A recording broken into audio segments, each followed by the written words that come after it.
বন্ধুরা, ভাবুন একবার, রাত ৩টা বাজে, হঠাৎ আপনার ফোনের নোটিফিকেশন, ব্রেকিং নিউজ, ইরান আর আমেরিকার মধ্যে সরাসরি যুদ্ধ শুরু।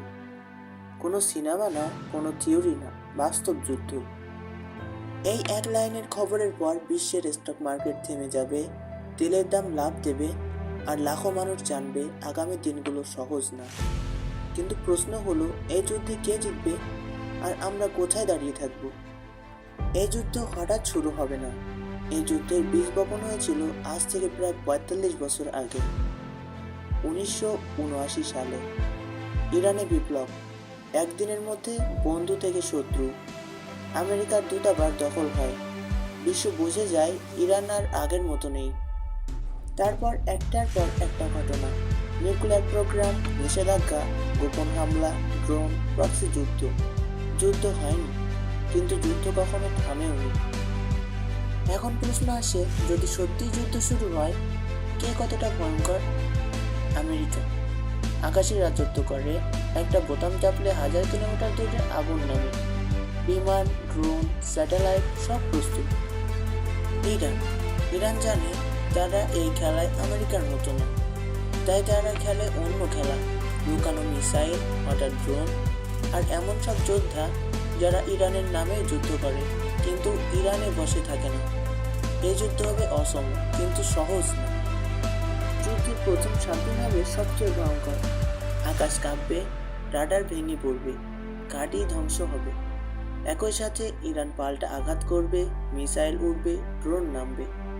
আর তখনই সবার তাকাবে একটা জায়গার দিকে, হরমুজ প্রণালী। এই পথ বন্ধ মানে বিশ্বের রক্তনালী কেটে দেওয়া। তেলের দাম, এক রাতেই আগুন। এই ৭ দিনে কেউ জয়ী হবে না, কিন্তু সবাই হারবে। যুদ্ধ যদি ৭ দিনে না থামে, তাহলে গল্প বদলে যাবে। ইসরায়েল নীরব থাকবে না, লেবানন থেকে হামলা আসবে, ইয়েমেন থেকে ক্ষেপণাস্ত্র। যুদ্ধ আর মানচিত্রে সীমাবদ্ধ থাকবে না, পুরো মধ্যপ্রাচ্য জ্বলতে শুরু করবে। এই সময় সবচেয়ে বেশি মরবে সাধারণ মানুষ। আপনি এখন ভাবছেন, এসব তো অনেক দূরের কথা, কিন্তু বাস্তবতা কঠিন। যুদ্ধ শুরু মানে তেলের দাম বাড়বে, ডলার শক্ত হবে, সব কিছুর দাম বাড়বে।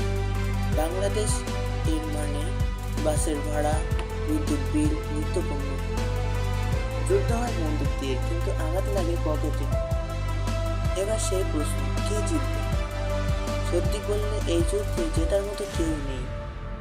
আমেরিকা হয়তো শক্তি দেখাবে, ইরান হয়তো টিকে যাবে, কিন্তু ইতিহাস বলে যুদ্ধ শেষ হলেও ক্ষত থেকে যায়। ইরাক, আফগানিস্তান, শক্তি দিয়ে শান্তি কেনা যায় না। যেদিন ইরান আর আমেরিকার যুদ্ধ শুরু হবে, সেদিন শুধু বোমা পড়বে না, ভেঙে পড়বে স্থিতিশীলতা, ভেঙে পড়বে অর্থনীতি, ভেঙে পড়বে মানুষের জীবন। আমরা সবাই চাই এই দিন যেন কখনো না আসে। আপনার কি মনে হয়, এই যুদ্ধ হলে কে এগিয়ে থাকবে? কমেন্টে লিখুন। ভিডিও ভালো লাগলে লাইক দিন, আর এমন বাস্তব বিশ্লেষণ পেতে চ্যানেলটা সাবস্ক্রাইব করুন। দেখা হবে পরবর্তী ভিডিওতে, সেই পর্যন্ত বিদায়।